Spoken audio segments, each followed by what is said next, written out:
Selamat tahun baru, selamat pagi Bapak Ibu Saudara sekalian. Sungguh satu hari yang indah. Di minggu pertama tahun 2021 ini mari kita masuki tahun ini dengan semangat yang daripada Tuhan. Saya percaya bahwa ketika kita berada di dalam hadirat Tuhan, selalu ini yang terjadi, pengharapan kita diperbaharui. Amin. Karena itu mari kita memulai tahun ini dengan Tuhan. Kita bersama dengan Dia, kita berjalan bersama dengan Tuhan. Dan biarkan Tuhan menuntun hidup kita. Untuk itu mari pagi hari ini kita akan datang menyembah Tuhan, merenungkan firman-Nya. Mari kita datang dengan sebuah kerinduan yang dalam kepada Tuhan. Amin. Nah untuk itu mari kita akan nyanyikan satu lagu ini. Haleluya. Mari bawa hati kita. Katakan ini. Haleluya. Ajarku untuk lebih lagi mengasihimu, bawaku mengerti isi hatimu, baharuilah batinku dengan kuasa Roh-Mu. Inilah segenap hidupku, ku berikan bagimu. Selama hidupku rindu menyatakan kemurahan-Mu yang telah Kau perbuat di hidupku. Sebab Kau terlebih rindu untuk pulihkanku, bawaku menjadi kesayangan-Mu. Mari katakan dengan hatimu. Haleluya. Ajarku untuk lebih lagi. Ajarku untuk lebih lagi mengasihimu, bawaku mengerti isi hatimu, baharuilah batinku dengan kuasa Roh-Mu. Inilah segenap hidupku, ku berikan bagimu. Selama hidupku rindu menyatakan kemurahan-Mu yang telah Kau perbuat di hidupku. Sebab Kau terlebih rindu untuk pulihkanku, bawaku mencari kesayangan-Mu. Sekali lagi, mari katakan, ajarku untuk lebih mengasihi-Mu ya Tuhan. Amin. Ajarku untuk lebih lagi mengasihi-Mu,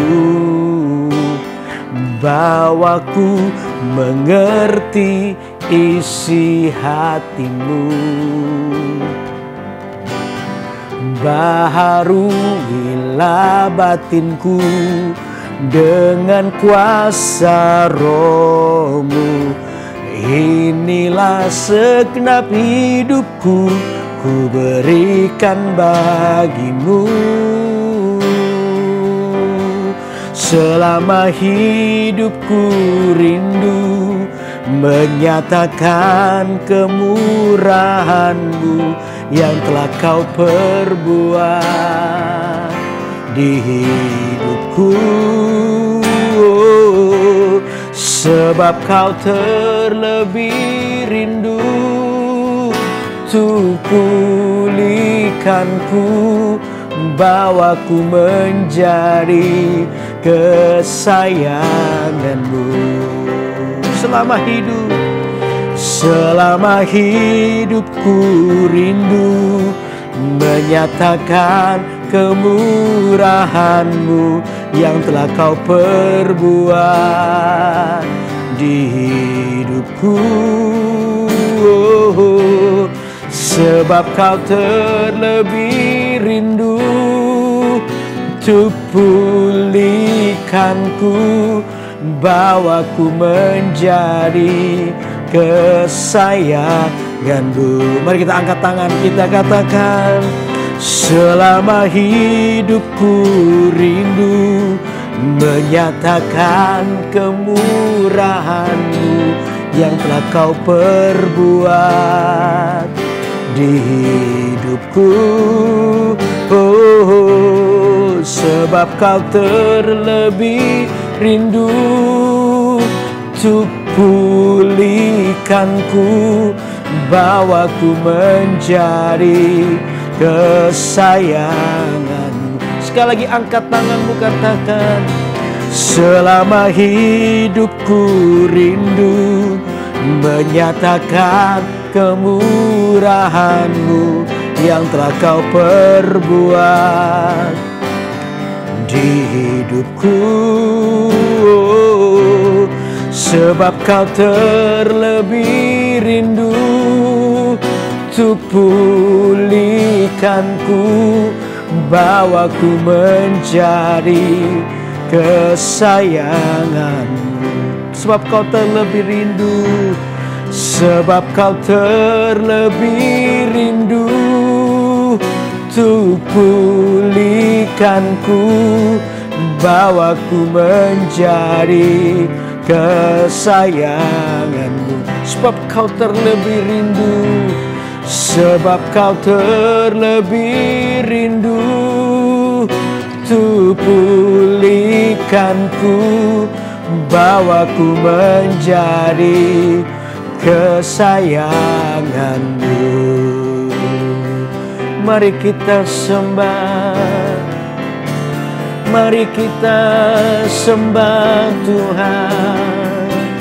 Bawa hatimu, sembah Dia. Oh, kami menyembah-Mu Tuhan. Pagi ini kami bawa hidup kami untuk meninggikan nama-Mu, sebab Engkau yang layak, hanya Kau yang layak, hanya Kau yang layak dipuji. Pagi ini ya Tuhan, kami bawa hidup kami meninggikan-Mu Tuhan. Oh, di dalam mata darah-Mu, haleluya. Engkau yang layak disembah, Kau yang perhatikan hidup kami, angkat hidup kami. Layaklah, layak Engkau ya Tuhan, layak diagungkan. Di dalam mata kandoro Yesus. Mari jemaat, angkat kedua tanganmu, mari kita sembah Tuhan. Bukankah Dia Allah yang layak untuk ditinggikan? Kirala moto kandora moto kembarambo. Haleluya, haleluya, haleluya. Terima kasih Tuhan buat kasih setia-Mu Bapa. Kau yang selalu menuntun kami dalam jalan hidup kami. Biar apa yang benar, apa yang berkenan, dan apa yang menyenangkan hati-Mu, itu yang kami lakukan ya Tuhan. Oh, oh, oh. Terima kasih Tuhan Yesus, terima kasih. Hiralama takkan darahmu. Haleluya, Yesus Tuhan. Hiralama takkan dororo, hiralama takkan darahmu. Hatiku bersyukur buat setiamu Tuhan. Itu yang membuatku terus berpengharapan di dalam-Mu. Kekuatan kami diperbaharui, dengan iman kami berjalan untuk melihat bahwa kami tak pernah sendiri, sebab Allah beserta kami. Immanuel, Tuhan menyertai kami.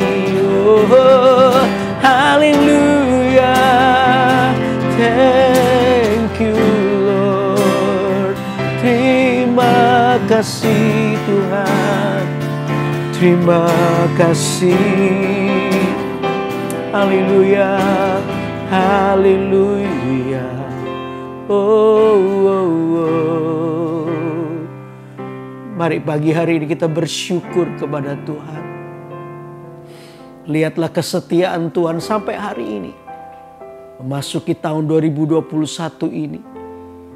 Mari kita tetap melihat dengan iman kita bahwa Anda dan saya tidak pernah sendiri. Kita semua berada dalam perlindungan dan naungan Tuhan. Karena itu pagi hari ini patut kita bersyukur.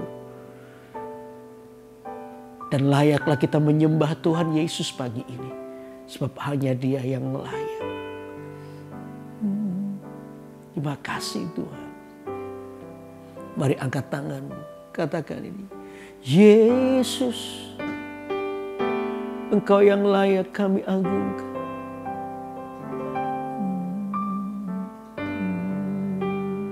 Yesus, ku sembah Kau, sujud di hadapan-Mu.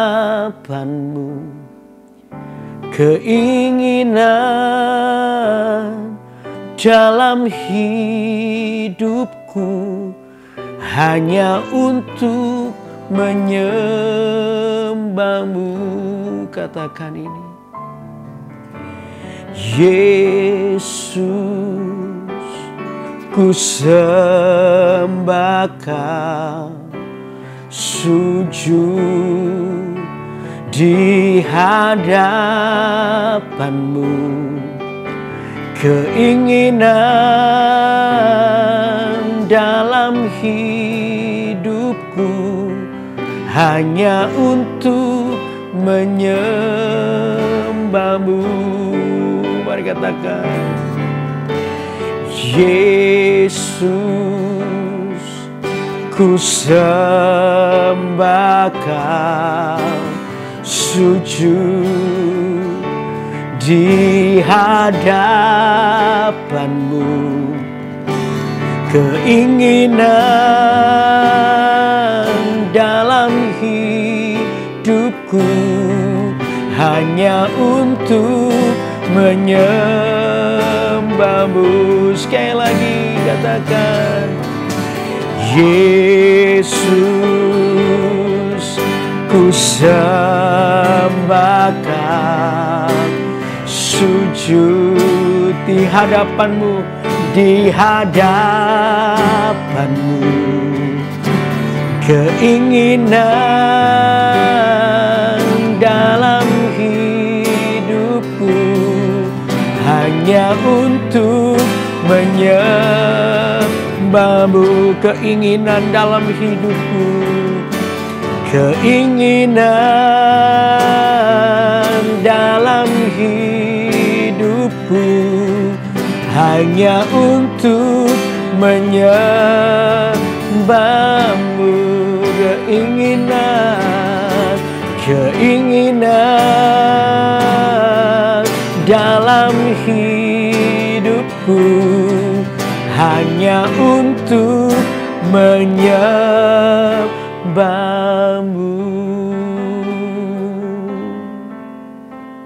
Tuhan, ini yang terus menjadi kerinduan hidup kami. Menyembahmu, meninggikanmu. Biar kami menjadi orang yang terus dengan sengaja mau mendekatkan diri kami kepadamu. Terus tinggal di hadiratmu, menikmati baitmu, melihat kebaikanmu dalam kehidupan kami. Itu yang membuat kami terus berpengharapan. Itu yang membuat kami terus kuat di dalammu ya Tuhan. Kami tidak mau berpisah dengan Tuhan. Kami tidak mau meninggalkan hadiratmu. Kami mau terus ada di situ bersama denganmu. Terima kasih ya Tuhan, pagi hari ini biar kasih-Mu menjamah kami. Kasih-Mu memperbarui kehidupan kami. Sehingga kami menjadi orang-orang yang terus berpengharapan di dalam Engkau. Terima kasih ya Tuhan. Sebentar biar kami boleh merenungkan firman-Mu. Firman-Mu menjadi kekuatan buat hidup kami. Di dalam nama Tuhan Yesus. Yang siap merenungkan firman Tuhan, katakan sama-sama. Amin, amin, amin. Oh, saya percaya bahwa hadirat Tuhan ada di sini. Di rumah Anda juga. Dengan sebuah kerinduan yang besar, di mana dengan kerinduan yang besar, di hati yang lapar dan haus akan Tuhan, maka disitulah hadirat Allah zaman Tuhan buat hidup kita. Karena itu terus miliki perasaan ini, yaitu lapar dan haus akan Tuhan. Saya percaya Tuhan pasti memberkati kita. Amin. Nah, untuk itu mari kita akan merenungkan firman Tuhan di kitab Matius. Kita lanjutkan, tapi sebelumnya saudara, jika Anda ada beberapa orang yang masih dalam pergumulan doa, ya, permohonan doa, cepat masukkan permohonan Anda di live chat yang ada. Nanti yang sudah dibuka, nanti di akhir acara Kurenungan Firman-Mu ini saya akan berdoa buat Anda. Dan saya percaya mujizat masih terjadi sampai hari ini. Amin. Nah, untuk itu mari kita akan baca Alkitab kita. Ya, dalam pembacaan kitab Matius di pasal yang ketiga. Ya, kita sudah melanjutkan di Matius pasal yang ketiga. Matius pasal ketiga ayat 1 sampai dengan yang ke-10. Oke, Matius pasal 3 ayat 1 sampai dengan yang ke-10. Judulnya Yohanes Pembaptis. Saya akan bacakan buat saudara. Pada waktu itu tampillah Yohanes Pembaptis di padang gurun Yudea dan memberitakan, bertobatlah sebab kerajaan surga sudah dekat. Sesungguhnya dialah yang dimaksudkan Nabi Yesaya ketika ia berkata, ada suara orang yang berseru-seru di padang gurun. Persiapkanlah jalan untuk Tuhan, luruskanlah jalan baginya. Yohanes memakai jubah bulu unta dan ikat pinggang kulit dan makanannya belalang dan madu hutan. Maka datanglah kepadanya penduduk dari Yerusalem, dari seluruh Yudea dan dari seluruh daerah sekitar Yordan. Lalu sambil mengaku dosanya mereka dibaptis oleh Yohanes di sungai Yordan. Tetapi waktu ia melihat banyak orang Farisi dan orang Saduki datang untuk dibaptis, berkatalah ia kepada mereka, hai kamu keturunan ular beludak. Siapakah yang mengatakan kepada kamu bahwa kamu dapat melarikan diri dari murka yang akan datang? Jadi hasilkanlah buah yang sesuai dengan pertobatan. Dan janganlah mengira bahwa kamu dapat berkata dalam hatimu, Abraham adalah bapak kami. Karena aku berkata kepadamu, Allah dapat menjadikan anak-anak bagi Abraham dari batu-batu ini. Kapak sudah tersedia pada akar pohon. Dan setiap pohon yang tidak menghasilkan buah yang baik pasti ditebangnya dan dibuang ke dalam api. Nah saudara, dari apa yang kita baca di sini, ya, dikisahkan tentang seorang yang namanya Yohanes. Dikatakan sebagai Yohanes Pembaptis karena Tuhan telah mempercayakan sebuah pelayanan buat Yohanes ini adalah membaptis. Nah, makanya dia disebut dengan Yohanes Pembaptis. Nah, apa yang dilakukan oleh Yohanes Pembaptis? Dikatakan dia berseru-seru, seorang yang dipakai oleh Tuhan untuk memberitakan Injil kepada orang lain. Dikatakan bertobatlah sebab kerajaan surga sudah dekat. Di mana apa yang dikatakan ini melihat, kalau Anda nanti kita baca selanjutnya, bagaimana dunia ini dipenuhi dengan kegelapan. Orang-orang sudah mulai dituntun oleh jalannya sendiri. Orang dituntun oleh keinginan nafsu kedagingannya sendiri. Sehingga mereka sebenarnya berada di dalam sebuah kegelapan dan sedang berjalan di dalam namanya maut. Untuk itu perlu kita mendengar ini di tahun 2021 ini. Mari kita memperbarui komitmen kita dengan Tuhan. Ada suara yang berseru, bertobatlah sebab kerajaan Allah sudah dekat. Nah, untuk itu pagi hari ini mari kita akan merenungkan ini ya. Judul perenungan pagi hari ini adalah bertobatlah sebab kerajaan Allah sudah dekat. Apa yang dimaksud dengan bertobat? Bertobat itu artinya berbalik dari jalan hidup kita. Kalau hari ini Anda sedang melangkah kepada maut, di mana kita diikat dengan banyak dosa, kita diikat dengan banyak perbuatan-perbuatan yang melukai hati Tuhan, maka kita harus menjadi orang yang mengambil keputusan untuk berbalik dari jalan itu. Ya, berbalik dari jalan itu lalu kita kembali kepada Tuhan. Di mana langkah awal adalah menerima Yesus sebagai Tuhan dalam hidup kita. Hanya Yesus yang bisa menerangi kehidupan kita. Nah, untuk itu tadi sejak awal saya bilang persekutuan kita dengan Tuhan itu tidak boleh pergi dari hidup kita. Tidak boleh hilang dalam hidup kita. Kenapa? Dari situlah hidup kita akan terus selalu diterangi. Ada banyak hal yang mungkin di tahun 2020 yang lalu ada banyak kejatuhan kita, banyak kegagalan kita. Jangan terus melihat itu. Mari kita di tahun 2021 ini melihat bahwa masih ada Tuhan, masih ada terang, masih ada harapan di dalam hidup kita. Bukan hanya bicara soal kehidupan perekonomian atau apa, bukan hanya itu. Tapi lebih ke arah kehidupan kita secara pribadi. Kata bertobat itu berarti Anda dipanggil oleh Tuhan untuk kembali kepada jalan Tuhan. Dan itu membutuhkan sebuah keputusan hidup kita.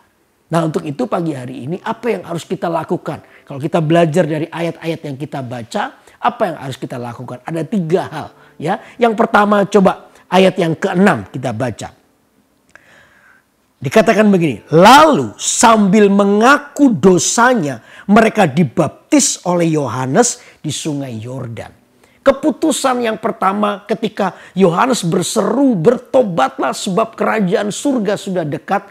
Respon dari orang-orang di situ adalah mereka datang kepada Yohanes, lalu yang pertama apa yang mereka lakukan? Mereka mengaku dosa. Jadi yang pertama kata arti bertobat, pertama Anda berbalik tadi ya, menerima Tuhan Yesus sebagai Tuhan dalam hidup kita. Lalu ini yang dilakukan, mengaku dosa. Mengaku dosa. Mengaku dosa itu artinya kita dengan jujur mengakui dosa. Kenapa kita harus mengaku dosa? Karena mengaku dosa itu, mengakui dosa kita itu mendatangkan pengampunan. Ada dosa yang tidak terampuni, ada 2. Yang pertama dosa menghujat Roh Kudus. Artinya menghujat Roh Kudus adalah tidak percaya, melecehkan, menghina pekerjaan Roh Kudus dalam kehidupan kita ini. Ya, tidak percaya, menghina sampai akhir matinya. Orang ini adalah orang yang melecehkan pekerjaan Roh Kudus, tidak percaya, menghina pekerjaan Roh Kudus sampai akhir matinya. Dia tidak mau bertobat di situ, orang ini tidak bisa diselamatkan. Lalu yang kedua apa? Dosa yang tidak pernah diakui. Nah, ini penting. Mengaku dosa itu harus menjadi gaya hidup kita. Makanya dikatakan di 1 Yohanes pasal 1 ayat 9 kita baca ya. 1 Yohanes pasal 1 ayat 9 dikatakan begini. Jika kita mengaku dosa kita, maka ia adalah setia dan adil. Sehingga ia akan mengampuni segala dosa kita dan menyucikan kita dari segala kejahatan. Makanya mengaku dosa itu penting. Karena tadi saya bilang mengaku dosa itu adalah satu jembatan untuk mendatangkan pengampunan dalam hidupmu. Alkitab ini jelas berkata, jika kita mengaku dosa kita, maka ia adalah setia dan adil. Sehingga ia akan mengampuni segala dosa kita dan menyucikan kita dari segala kejahatan. Tuhan itu adil dan setia. Waktu kita mengaku dosa kita, Tuhan itu mengampuni. Seberat apapun dosamu. Sebesar apapun yang pernah engkau lakukan. Waktu kita datang kepada Tuhan, berbalik dari jalan kita yang jahat, bertobat, lalu kita mengakui dosa kita, maka Alkitab ini pasti digenapi. Yaitu apa? Tuhan pasti mengampuni. Dan ketika Anda mengakui, jelas mengaku itu dengan hati. Mengaku itu berarti dengan sungguh-sungguh. Anda tidak sedang main-main. Kita tidak mempermainkan kasih karunia Tuhan ini. Gak apa-apa nanti berdosa lagi. Bukan begitu. Tapi bicara soal sebuah pengakuan dari hati yang tulus mengasihi Tuhan. Waktu kita mengakui semua dosa kita, maka pengampunan itu akan menyertai kita. Amin. Nah, waktu penyertaan pengampunan mengakui kita, maka ini yang harus kita pahami, bahwa detik ketika kita mengaku dosa, hati-hati dengan satu ini, intimidasi. Jadi mengaku dosa kita itu juga mengalahkan intimidasi dari kuasa kegelapan. Iblis tidak lagi punya hak atas hidupmu. Iblis tidak akan punya hak lagi untuk menguasai perasaan Anda. Makanya tadi saya bilang hati-hati dengan apa? Perasaan. Kadang-kadang perasaan kita ini yang membuat kita tidak bisa mengalami sebuah kelegaan di dalam Tuhan. Kenapa? Kita mengizinkan perasaan bersalah, intimidasi daripada iblis itu menguasai hati kita. Itu yang membuat kita terus terikat, padahal Tuhan sudah mengampuni dosa kita. Memang waktu Anda melakukan dosa harus menyesal. Harus menyesal. Penyesalan itu penting juga. Tetapi ingat, waktu kita sudah mengaku dosa, izinkan Tuhan itu mengambil alih hidup kita. Izinkan Tuhan mengambil alih hati kita. Sehingga perasaan namanya kelegaan, damai sejahtera itu menguasai hidup kita. Kenapa? Dasarnya karena ini. Dosamu telah diampuni. Amin, saudara. Dosa kita diampuni. Ya, karena kita telah mengaku dosa kita. Dan iblis tidak punya hak lagi atas semua kesalahan yang pernah kita buat. Iblis tidak boleh mendikte hidup kita. Iblis tidak boleh mendakwa kita. Sekali lagi saya ingatkan, ini tidak boleh jadi main-mainan. Oh tenang, nanti saya berbuat dosa lagi kan. Bukan itu motivasinya. Sekalipun kita masih bisa jatuh lagi dalam dosa, tapi motivasinya bukan untuk main-main. Kasih karunia Tuhan telah disiapkan buat hidup kita. Amin. Mengaku dosa.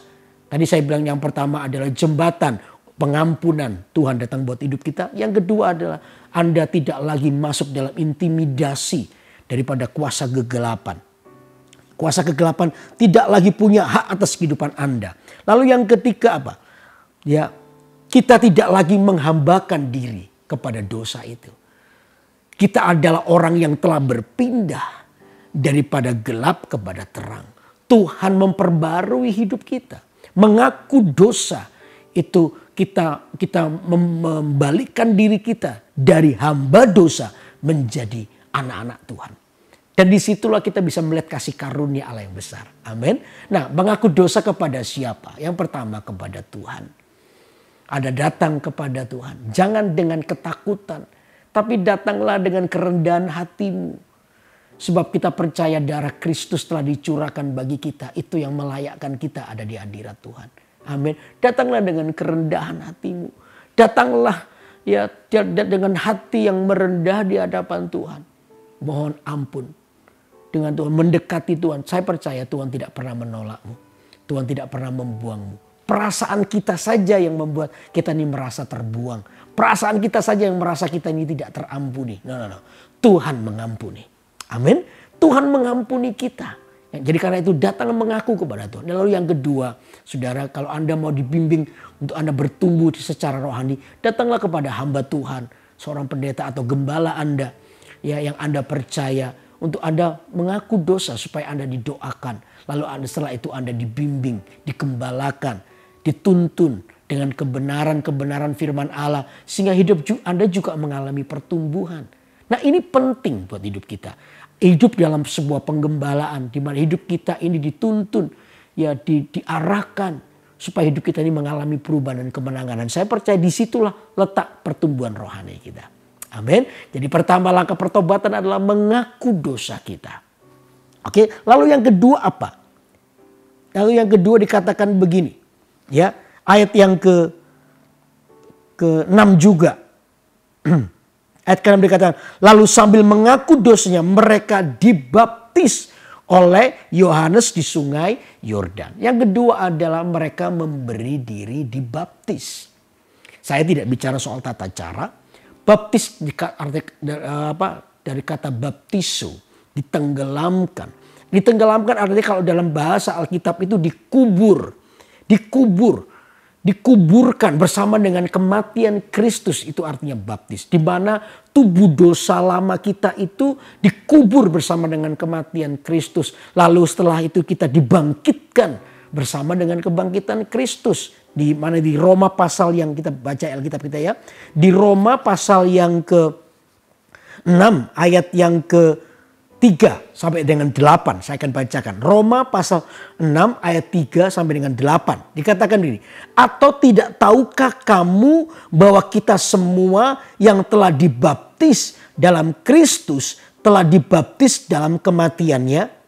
Dengan demikian kita telah dikuburkan. Perhatikan, kita telah dikuburkan bersama-sama dengan Dia oleh baptisan dalam kematian. Supaya sama seperti Kristus telah dibangkitkan dari antara orang mati oleh kemuliaan Bapa. Demikian juga kita akan hidup dalam hidup yang baru. Langkah taat kita setelah kita menjadi orang yang mengakui dosa kita. Kalau Anda adalah orang yang belum dibaptis, ya, Anda berikan dirimu dibaptis. Nah, arti dibaptis itu tadi saya bilang itu dikuburkan kata Alkitab. Nanti pembacaan selanjutnya kita lanjutkan ya. Dikuburkan, di mana tubuh dosa lama kita ini dikuburkan bersama dengan kematian Kristus. Dikuburkan itu berarti telah mengalami kematian. Kita mati terhadap dosa kita. Kita mati terhadap semua keinginan. Jadi ini adalah sesuatu yang powerful. Orang harus memberi diri dibaptis. Lalu karena baptisan ini adalah perlambang dari di mana tubuh dosa lama kita ini dikuburkan. Sehingga ketika Anda keluar dari air itu, Alkitab berkata Anda ini menjadi manusia baru. Dibangkitkan bersama dengan kebangkitan Kristus. Wow, begitu dahsyat menurut saya, di mana hari ini kita ini adalah orang yang berdosa, orang yang hina oleh karena banyak perlakuan hal yang salah. Tapi ketika kita mengaku dosa kita, lalu memberi diri dibaptis, tiba-tiba oleh karena kasih karunia Tuhan, dosa lama itu sudah tidak diperhitungkan lagi. Tuhan tidak lagi mengingat kesalahanmu. Yang Tuhan tahu cuman manusia baru, ya, yang lahir lagi dan Anda menjadi orang yang diperbarui. Karena itu jangan tunda. Ketika Anda mendengar khotbah ini, Anda adalah orang yang belum dibaptis, jangan tunda untuk baptis. Ya, untuk dibaptis. Karena itu mengaku dosa, datang dengan pertobatan kepada Tuhan, mengaku dosa dan beri dirimu dibaptis. Jangan tunggu Anda nanti kalau nunggu baik, percaya dengan saya Anda tidak akan pernah baik. Kalau Anda nunggu nanti jadi baik dulu, nggak akan pernah. Justru gara-gara kita ini adalah orang yang taat, ya mau mengikuti kehendak Tuhan. Waktu kita mau dibaptis, justru nanti kita akan baca bagaimana kuasa kebangkitan Tuhan itu ada dalam hidup kita. Anda adalah orang yang justru diberi kekuatan karena Anda melangkah bersama dengan Tuhan. Amin, amin. Lalu kita lanjutkan bacanya ayat yang kelima. Sebab jika kita telah menjadi satu dengan apa yang sama dengan kematiannya, kita juga akan menjadi satu dengan apa yang sama dengan apa kebangkitannya. Tadi saya bilang kita dibangkitkan bersama dengan kebangkitan Kristus. Ayat 6. Karena kita tahu bahwa manusia lama kita telah turut disalibkan supaya tubuh dosa kita hilang kuasanya. Nah, ini penting. Supaya dibaptis itu apa? Supaya dikatakan tubuh dosa kita ini hilang kuasanya. Anda tidak lagi menjadi orang yang terikat dengan dosa. Tapi Anda menjadi orang yang mengikatkan dirimu kepada Tuhan. Itu adalah sebuah cara di mana kita bisa melihat bahwa hidup kita ini gak terikat dengan dosa. Di alam roh kita mengalami sebuah kemenangan bersama dengan Tuhan. Kita mengalami sebuah pemulihan di hidup kita, di hati kita. Sehingga kuasa dosa itu tidak lagi mengikatmu. Tapi justru Anda dilepaskan dan Anda menjadi orang yang diperbarui. Menjadi baru di dalam Tuhan. Lanjutkan ya pembacaannya ya. Agar jangan kita menghambakan diri lagi kepada dosa. Ayat 7. Sebab siapa yang telah mati, ia telah bebas dari dosa. Jadi jika kita telah mati dengan Kristus, kita percaya bahwa kita akan hidup dengan Dia. Kita akan hidup kembali atau hidup baru bersama dengan Dia. Alkitab dengan jelas supaya kita tidak menghambakan diri kita kepada dosa. tapi kita menjadi ciptaan yang baru. Nah, penting bagi kita untuk memberi diri dibaptis.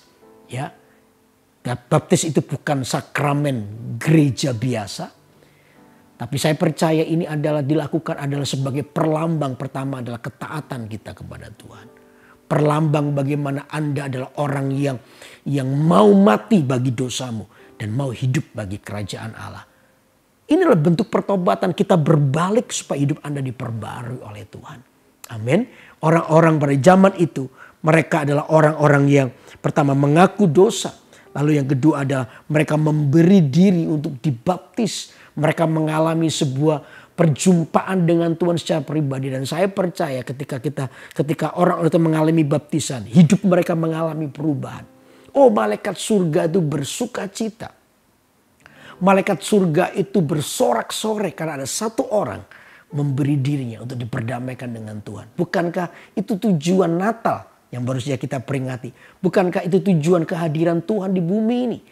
Supaya setiap kita diselamatkan. Amin. Saya percaya kalau Anda dengar perenungan ini bukan kebetulan. Kalau Anda adalah orang-orang yang hari ini terikat dengan banyak dosa. Banyak hal yang membuat Anda jatuh. Lalu Anda memberikan kesempatan untuk iblis terus mengintimidasi hidupmu. Biar pagi hari ini ayo kita datang kepada Tuhan.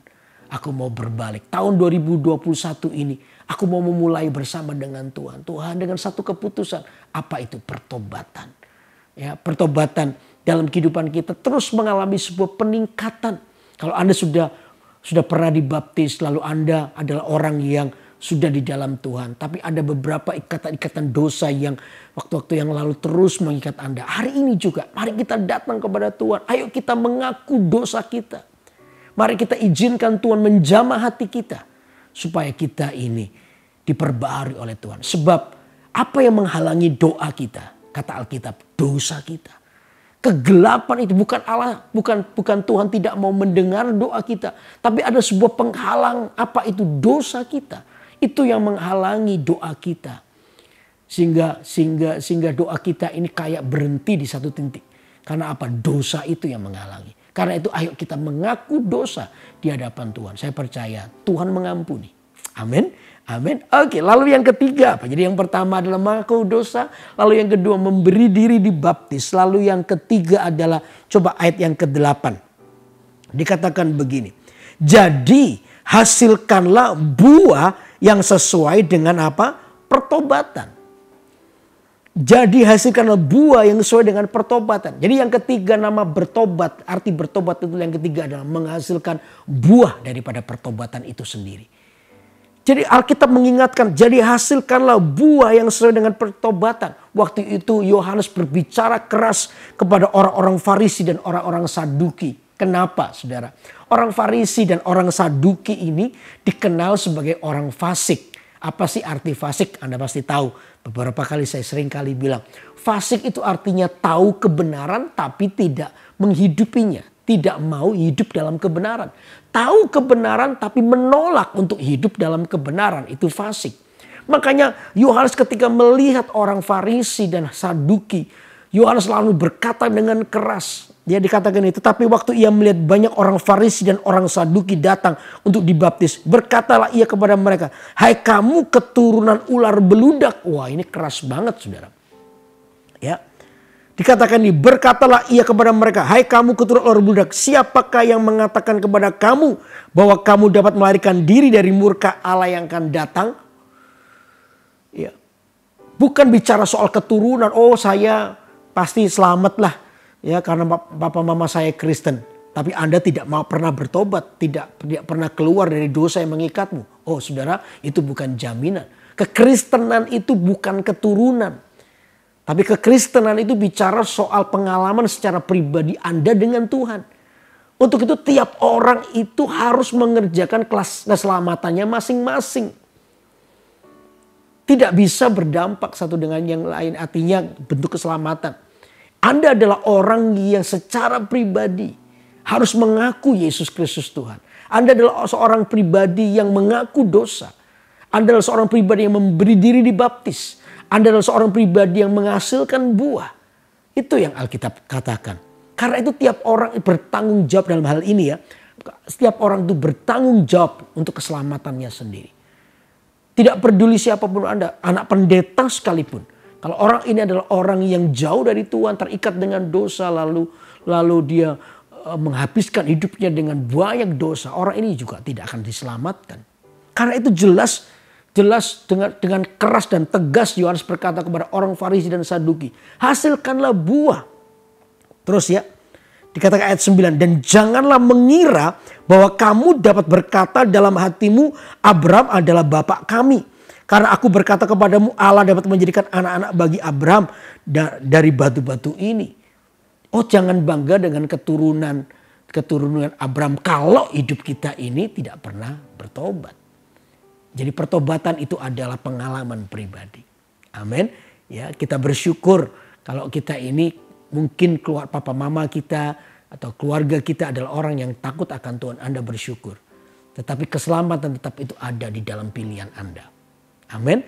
Karena itu dikatakan kapak, ayat 10, kapak sudah tersedia pada akar pohon. Dan setiap pohon yang tidak menghasilkan buah yang baik pasti ditebang dan dibuang dalam api. Alkitab sudah mengingatkan. Buah itu penting, buah pertobatan. Karena apa yang menarik perhatian Tuhan dalam hidup kita adalah bagaimana hidup kita ini menghasilkan buah atau tidak. Buah pertobatan hidup kita. Karena itu setiap kita, waktu kita mulai merenungkan firman Tuhan pagi ini, mari kita coba lihat. Hidupku ini sudah menghasilkan buah enggak? Apa yang dimaksud dengan buah? Ya, buah pertama jelas karakter, perubahan hidup kita. Di mana buah ini adalah buah yang kelihatan sekali. Bagaimana kita menjauhkan diri kita dari dosa-dosa karakter. Anda menjadi orang yang tersinggungan lah, menjadi orang yang terus menyimpan kepahitan, menjadi orang yang kecewa dan lain sebagainya. Itu harus mengalami perubahan di hati kita. Kecewa diganti dengan ucapan syukur. Kepahitan diganti dengan mengasihi, belajar mengasihi. Nah, itu namanya buah daripada pertobatan kita. Lalu yang kedua, buahnya apa? Menjadi saksi. Hidup kita ini harus menginspirasi orang lain. Hidup Anda ini harus menjadi berkat bagi orang lain. Karena itu perhatikan kata-kata perkataan kita. Perhatikan tingkah laku kita. Jangan seenaknya apakah hidup kita ini menjadi berkat bagi orang lain atau tidak. Itu harus terus kita perhatikan. Ya, bagaimana apalagi kalau Anda hari-hari ini adalah seorang pelayan Tuhan. Saudara mau tidak mau ketika Anda mengambil keputusan untuk melayani Tuhan, ada sebuah panggilan secara pribadi buat hidup Anda untuk menjadi berkat bagi orang lain. Bukan berpura-pura, bukan, tetapi memang itu kehidupan Anda yang berubah. Kita harus menjadi berkat bagi orang lain. Dan itulah salah satu buah bagaimana orang lain melihat Kristus hidup dalam kehidupan Anda dan saya. Amin. Itu namanya menghasilkan buah. Dan Tuhan itu melihat itu. Bahkan dikatakan dengan keras, kapak itu sudah tersedia bagi pohon yang tidak menghasilkan buah. Oh, dia akan ditebang dan dibuang ke dalam api. Itu Alkitab yang tulis. Ini bukan penghakiman atau nakut-nakuti Anda, bukan. Tapi mengingatkan kita. Supaya kita ini adalah seorang Kristen yang berbuah. Ayo hasilkan buah dalam kehidupan Anda. Sehingga hidup Anda ini menjadi inspirasi dan berkat bagi orang lain. Kehidupan Anda ini menjadi kehidupan yang terus menginspirasi kehidupan orang lain. Lewat hidup kita ini orang lain bertobat. Lewat hidup kita ini orang lain mengenal Kristus. Amin. Nah, ini namanya langkah pertobatan. Nah, untuk itu saudara, pagi hari ini kita sudah belajar 3 hal. Waktu kita ini mulai berkata, Tuhan aku ini mau bertobat sungguh-sungguh. Ada 3. Pertama, mengaku dosa. Mengaku dosa, tadi saya bilang mengaku dosa itu adalah sebuah jembatan pengampunan dari Tuhan buat hidup kita. Lalu yang kedua, mengaku dosa itu membuat kita itu tidak lagi diintimidasi oleh kuasa kegelapan.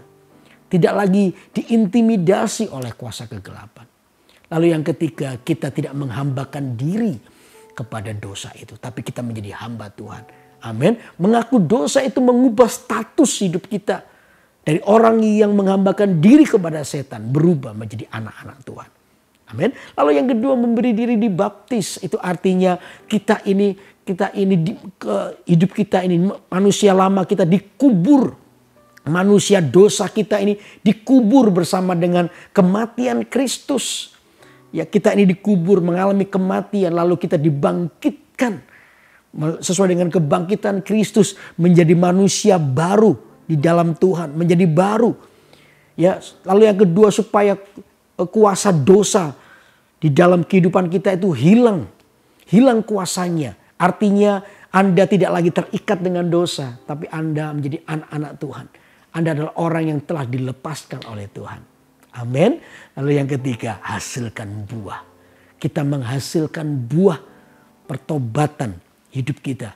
Di mana karakter kita berubah. Lalu yang kedua, hidup kita menjadi inspirasi buat orang lain. Nah, Alkitab ini mengajar dengan sederhana pagi ini.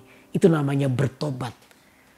Sebab kerajaan Allah sudah dekat. Kerajaan surga sudah dekat. Kita nggak tahu kapan Yesus datang. Tidak ada yang tahu. Tuhan itu datang seperti pencuri. Tuhan itu bukan pencuri, tapi dia datang seperti pencuri. Tidak ada yang tahu kapan datang. Karena itu siapkan hati kita. Di awal tahun ini mari kita datang merendahkan hati kita kepada Tuhan. Mari kita datang dengan kerendahan hati kita. Berkata, Tuhan, aku mau hidupku dipulihkan. Apa yang menjadi penghalang daripada doa-doa kita? Dosa kita. Makanya itu mari kita datang kepada Tuhan dengan hati yang bertobat. Amin. Amin. Untuk itu mari kita akan bawa hati kita kepada Tuhan pagi ini. Ayo kita datang kepada Tuhan. Tuhan tidak pernah menolak kita. Tapi Tuhan mau memperbarui kita. Amin. Nah, yang pertama ini saya mau berdoa. Bagi saudara-saudara yang hari ini belum pernah secara pribadi menerima Tuhan Yesus sebagai Tuhan dalam hidupmu. Saya mau berdoa menuntun Anda pagi hari ini. Menuntun doa keselamatan buat hidup Anda. Hanya di dalam nama Yesus terjadi keselamatan. Kalau Anda adalah orangnya, mari kita datang kepada Tuhan. Amin. Saudara, mari ikuti doa saya pagi ini. Saya percaya Tuhan ada di sini.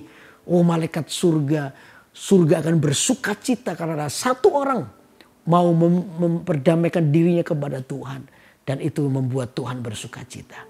Amin. Kalau Anda adalah orangnya, mari ikuti doa saya sebentar ini. Mari ikuti doa saya. Tuhan Yesus, hari ini saya datang kepadamu. Minta ampun untuk semua dosa-dosa yang saya buat. Dan saya percaya seperti kata firman-Mu, Engkau mengampuni dosaku. Karena itu aku membuka hati bagimu. Masuklah di dalam hidupku, dalam hatiku. Sebagai Tuhan dan Raja. Aku mengakui Yesus Kristus sebagai Tuhan dalam hidupku. Mulai hari ini sampai selama-lamanya. Ampuni semua pelanggaranku. Semua dosaku. Dan aku percaya. Hari ini aku menjadi anak-anak Tuhan. Dan hidupku telah dipulihkan oleh Tuhan. Di dalam nama Tuhan Yesus aku berdoa. Amin. Wow, sungguh saya percaya hari ini kalau Anda adalah orang yang pertama kali mengaku Yesus Kristus Tuhan dalam hidupmu. Malaikat Tuhan bersuka cita. Bapa di surga juga bersuka cita. Amin. Amin. Mari kita angkat tangan kita. Sebelum saya mau mendoakan semua live chat yang sudah permohonan doa yang masuk di live chat yang ada. Saya mau kita nyanyikan satu pujian ini. Katakan sekali lagi. Yesus, ku sembahkan. Sujud di hadapan-Mu. Keinginan dalam hidupku hanya untuk menyembah-Mu. Sekali lagi katakan Yesus. Yesus, ku sembahkan. Sujud di hadapan-Mu. Keinginan dalam hidupku hanya untuk menyembah-Mu. Sekali lagi katakan Yesus, ku sembahkan. sujud di hadapanmu. Keinginan dalam hidupku hanya untuk menyembahmu. Sekali lagi, Yesus ku sembah, Yesus ku sembahkan, sujud di hadapanmu. Keinginan dalam hidupku hanya untuk menyembahmu. Saudara, mari, kalau saudara adalah orang-orang yang terikat dengan banyak dosa dan Anda hari ini mendengarkan perenungan firman Tuhan ini, Anda berkata, Tuhan ampuni aku. Anda sudah dibaptis, bahkan Anda sudah ke gereja, bahkan maaf Anda adalah seorang pelayan Tuhan. Tidak peduli siapapun, saya juga gak terlalu peduli siapapun Anda. Tapi kalau Anda hari ini tahu bahwa ada hal-hal yang perlu diakui di hadapan Tuhan, rendahkan hatimu, rendahkan dirimu di hadapan Tuhan. Mari kita mengaku dosa kita. Dan saya percaya Tuhan pasti mengampuni kita. Ada sebuah banyak kesempatan baru yang Tuhan akan berikan buat hidup kita untuk melayaninya. Dengan hati bersih, dengan hati yang tulus. Amin. Sebenarnya saya mau berdoa buat saudara. Nah, ini Anda adalah orangnya yang berkata, Tuhan saya mau mengaku dosa saya. Saya tentunya tidak tahu dosa apa. Tetapi yang penting Anda secara pribadi mengaku di hadapan Tuhan. Saya mau berdoa buat Anda. Angkat tanganmu. Ya, Tuhan Yesus, hamba berdoa untuk setiap orang yang hari ini mendengar renungan firman Tuhan ini. Lalu mereka mengambil keputusan untuk bertobat. Mengaku dosa. Tuhan kau yang mengampuni. Kau yang melihat keadaan mereka. Kami percaya Tuhan Engkau Allah yang memulihkan keadaan orang-orang. Itu hamba berdoa sekarang di dalam nama Tuhan Yesus. Engkau yang memulihkan keadaan kami. Tidak ada penghakiman, yang ada cuma kasih karunia. Di mana Tuhan mengampuni kami, Tuhan pulihkan keadaan kami. Di dalam nama Tuhan Yesus, Engkau yang menerima anak dan membuang semua dosa. Lumpur yang ada pada anak dibuang. Engkau Allah yang menerima anak itu dan membuang lumpurnya. Demikianlah hidup kami ya Tuhan. Engkau Allah yang mengampuni dosa kami. Dan Engkau Allah yang memulihkan keadaan kami. Di dalam nama Yesus, hari ini tidak ada lagi intimidasi dari kuasa kegelapan. Dalam nama Yesus aku berkata sekarang, semua bentuk intimidasi, semua bentuk dakwaan daripada kuasa kegelapan tidak pernah berlaku dalam hidup kami.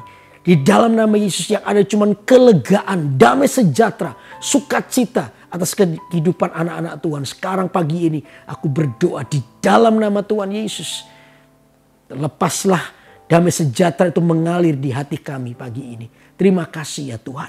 Sekarang kami berdoa untuk semua permohonan doa yang sudah masuk. Saya menumpangkan tangan untuk semua kebutuhan. Orang-orang yang sakit hari ini di dalam nama Yesus. Orang yang sakit kena COVID-19. Oh, aku berdoa untuk virus-virus yang ada dalam nama Yesus. Aku usir kau keluar dari tubuh orang-orang yang sakit ini. Terima kesembuhan di dalam nama Tuhan Yesus. Untuk orang yang kena kanker kelenjar getah bening. Oh, aku berdoa sekarang untuk kanker. Aku kutukin kau menjadi kering sekarang di dalam nama Yesus. Menjadi sembuh, bahkan menjadi normal kembali dalam nama Yesus. Oh, untuk penyakit autoimun. Aku berdoa sekarang memperkatakan di dalam nama Yesus untuk penyakit autoimun ini kembali normal. Dalam nama Yesus tidak akan mengganggu lagi untuk apapun. Pergi, keluar, tinggalkan tubuh orang yang sakit dalam nama Tuhan Yesus. Secara ekonomi juga ada beberapa orang yang terlibat hutang. Hamba berdoa sekarang dalam nama Yesus. Tuhan ampuni yang pertama, cara pengelolaan keuangan yang salah, keserakahan, yang hati-hatian. Ampuni kami. Tapi sekarang aku berdoa Tuhan, Kau yang memberikan sebuah jalan keluar di dalam nama Yesus. Banyak hutang yang dilunasi dengan cara Tuhan. Kau yang memberkati dalam nama Yesus. Dalam nama Yesus. Ada orang yang membutuhkan pekerjaan hari ini. Oh Tuhan, Kau yang menolong setiap kami dalam situasi pandemi yang seperti ini. Kami terus boleh melihat berkat-Mu dicurahkan. pekerjaan-pekerjaan dibutuhkan. Ya Tuhan, Kau menjawab doa kami. Sehingga orang-orang yang membutuhkan pekerjaan hari ini mereka terima pekerjaan. Pekerjaan yang lagi menurun, bangkrut, Tuhan pulihkan. Dalam nama Yesus, kami berdoa. Menyerahkan anak-anak Tuhan di dalam tangan-Mu. Dalam nama Yesus, orang-orang yang menikah dan belum punya anak sekian lama ini, sekian tahun ini. Oh, aku berdoa sekarang, Tuhan, Engkau yang memberkati kandungan para istri. Sehingga akan lahir anak di tahun ini, akan lahir anak mereka. Sungguh-sungguh sukacita melimpah atas kehidupan mereka. Terima kasih Tuhan. Hamba berdoa menyerahkan kehidupan mereka semua dalam tangan-Mu. Di dalam nama Yesus, biar Tuhan Kau yang memberkati hidup mereka. Berkat Allah melimpah buat hidup mereka oleh karena Tuhan yang mengasihi adalah Tuhan yang setia. Terima kasih ya Tuhan. Jemaat, mari angkat kedua tangan-Mu sekarang. Terimalah berkat Allah dalam kehidupan-Mu yang membawa Engkau pada kemenangan oleh karena Kristus Yesus yang mengasihi-Mu adalah Allah yang setia.